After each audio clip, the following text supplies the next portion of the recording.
Oi, pessoal, eu sou a professora Cláudia e nessa aula eu trago 3 experimentos sobre reações que nós classificamos como reações de dupla troca.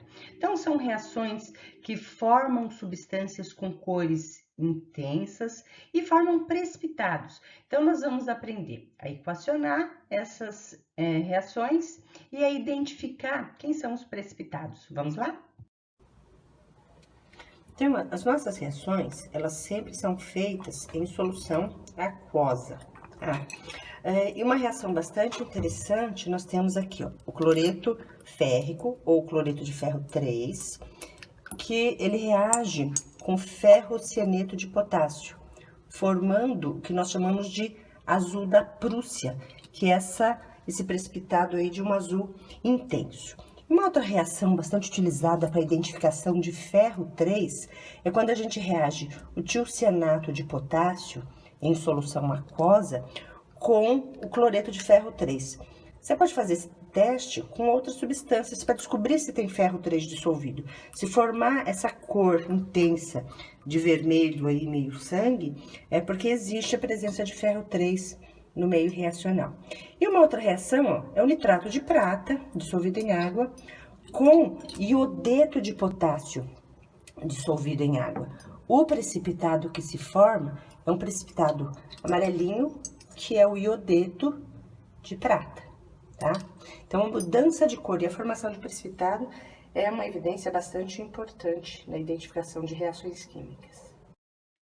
Então, esse primeiro experimento que mostra a formação do azul da Prússia, então ele tem uma historiazinha assim que é interessante a gente saber. Então, ele foi descoberto por acidente, tá? Em Berlim, em 1704. Então, tinha um químico que também era pintor, ele chamava-se Heinrich Diesbach, eu não tenho certeza se essa é a pronúncia correta, mas ele queria produzir um pigmento vermelho. E ele usou uma quantidade impura de carbonato de potássio. E aí o pigmento ficou azul. Tá? Então, essa porção que foi contaminada, ela foi emprestada pelo Heinrich para uma outra pessoa, que era o Johann Dippel. E eles trabalharam, né, nessa receita, né, para desenvolver esse pigmento azul. E aí eles foram para Paris, onde eles produziram esse pigmento com o nome de azul parisiense. Essa receita, ela ficou em segredo, né, durante muitos anos, porque era um negócio interessante. Só que em 1724, essa fórmula acabou ficando conhecida. Aí alguns químicos ingleses passaram a produzir esse produto e vender sob o nome de Prussian Blue, ou seja, azul da Prússia. Por quê? Esse corante ele era empregado para tingir os tecidos dos uniformes militares dos prussianos. Tá? Então, é uma historinha assim interessante para saber por que essa reação é importante. Então, para a gente equacionar a reação, para a gente saber quem são os produtos formados, nós vamos separar os íons aqui nos reagentes. Então, veja, ó, nós temos aqui o potássio, que é o K+, e o ferrocianeto, tá? No sal FeSL3, então, nós temos o ferro 3 e o cloreto. E aí, a gente recombina o cátion de um com o ânion do outro, o cátion do outro com o ânion do 1. Então, vamos equacionar, escrever lá os sais. Ó, temos aqui, ó, o K com Cl, ó, deu lá o KCl. E o ferro 3+, com o FeSN6. Então, a gente tem que cruzar as carguinhas, tá vendo? Como esse ânion aqui, ele é um ânion composto, então, a gente vai colocar em colchetes para poder equacionar, escrever a fórmula de uma maneira mais compreensível, tá? E aí, a gente não pode esquecer de fazer o balanceamento. Então, ó, podemos começar aqui com o ferro. Como aqui nós temos 4, vamos multiplicar aqui por 4, ó. Aí, aqui eu tenho 3 ferros aqui, ó. Aqui, eu vou multiplicar por 3. E aí, eu já vou acertar o potássio. Eu vou ficar com 12, então vou multiplicar por 12 aqui. Aí eu tenho, ó, 12 cloretos aqui, 12 cloretos aqui. Então, aqui vai ser 1. Então, a nossa equação está correta. E aqui nós temos alguns nomes possíveis aí para o sal, que é o azul da Prússia, né? Ferro cianeto de ferro 3, ou hexacianoferrato 2 de ferro 3 e hexacianoferrato férrico, tá? Então, essa segunda nomenclatura, hexacianoferrato 2, é porque o ferro aqui, ó, que está fazendo a ligação com os grupos cianeto, é o ferro 2, tá? E cada cianeto, ó, tem uma carga -1. Quando você soma aí todas as cargas, ó, são 2 cargas positivas do ferro, com 6 cargas negativas lá do ciano, você vai ter a carga total do ânion, que é -4, tudo bem? Então, ó, olhando nessa equação, tá? Se você não tivesse essa equação experimentalmente, você não a visse experimentalmente, como você saberia qual das duas substâncias formadas é o azul da Prússia? Se é o KCl ou o Fe4 FeCN6-3. Então, você tem que olhar numa tabela de solubilidade, tá? Então, pela regra de solubilidade, os sais de metais alcalinos, como é o caso do KCl, ó, K é um metal alcalino. Então, eles são todos solúveis em água, tá? Então, esse aqui não é o precipitado. E olhando lá na tabela, você vai ver que o ferrocianeto de ferro, ele é pouco solúvel em água, tá?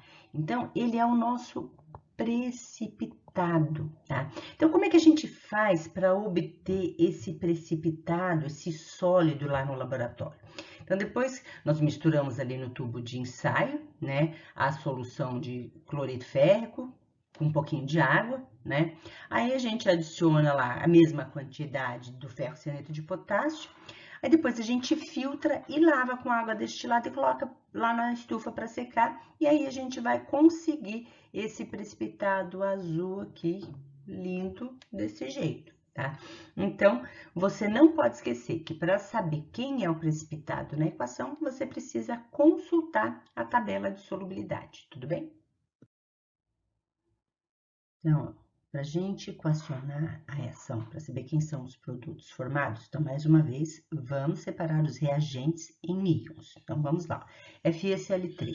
Então, ó, o ferro é 3+, é só você olhar aqui, ó, ferro 3+, e o cloreto. KSCN. O K é o potássio, então, ele é o cátion. SCN é o ânion, tá? Aí, dupla troca, ó, KCl. Fe3+ com SCN. Então, vamos equacionar do lado de lá. Então, o KCl, ó, como as cargas são 1 e 1, então, cloreto de potássio, KCl é normal, né?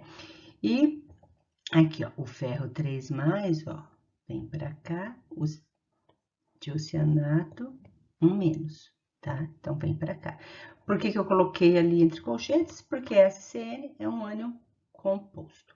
Como é que eu vou saber qual dos dois é o precipitado se você não tiver a reação na hora, se você não vê o experimento? Então, você vai consultar uma tabela de solubilidade. Então, os sais de metais alcalinos, como é o caso do KCl, ele vai ser solúvel em água. Então, ele é a porção transparente. Você tem íons K+, íons cloreto na solução. Agora, o sal de ferro 3, então, ele é pouco solúvel, ele é o nosso precipitado vermelho, tá? Então, tá lá a equação, você descobriu quem é o precipitado. Agora, a gente tem que fazer o balanceamento, ó. Então, vamos fazer o balanceamento aqui pelo ânion, ó. Nós temos 3 SCN aqui. Então, eu vou multiplicar aqui, ó, por 3 no reagente. Aí, eu vou ficar com 3 potássios. Só tem potássio aqui no KCl, então, a gente multiplica por 3 lá. Aí, nós vamos ficar com 3 cloretos. Como aqui, ó, no FeCl3 já temos 3, então, a gente multiplica por 1. E aí, acerta o ferro, ó. Temos um ferro no reagente, um ferro no produto, então, aqui nós temos 1. Então, a nossa equação está balanceada. Então, aqui, vamos equacionar lá a nossa reação e descobrir quem é o precipitado. Que no caso do experimento, nós vimos aqui, ó, que forma um precipitadozinho amarelo. Mas qual das substâncias é esse precipitado amarelo e como que a gente equaciona a reação? Então, ó, nitrato de prata, vamos equacionar aqui, vamos transformar em íons, né? Ag+, e Na3-. O iodeto de potássio, como está em solução aquosa, também está na forma de íons. Então, é uma reação de dupla troca, ó. A gente vai escrever o cátion de um com o ânion do outro, cátion do outro com o ânion do um. Então, ó, o K+ com Na3-, tá? Então, nós temos aqui esse sal. Então, pela regra de solubilidade, esse aqui é o sal solúvel. Por quê? Além de ter um metal alcalino, que é o potássio, ele tem o nitrato. Então, os sais de metais alcalinos e os nitratos são solúveis. Então, a gente escreve lá aqui. No caso da prata com o iodeto, então nós temos o nosso precipitado amarelinho, tá? Então, se você for lá na tabela de solubilidade, você vai encontrar uma parte da tabela assim: cloretos, brometos e iodetos são solúveis. Aí você vai ter lá a parte que está escrito exceção. Então, lá na exceção, ele fala que se um desses íons estiverem ligados com a prata, com o chumbo 2 ou com o mercúrio, então ele é insolúvel, tá? E aqui a nossa reação já está balanceada, né? Porque a proporção é 1 para 1. Todos os íons estão aí em quantidades iguais, certo? Espero que tenham aproveitado a aula. Se gostaram, inscrevam-se no canal, compartilhem com os amigos e se precisarem de mais ajuda, consultem as playlists, lá deve ter algum assunto que vai ajudar vocês. Tchau, tchau!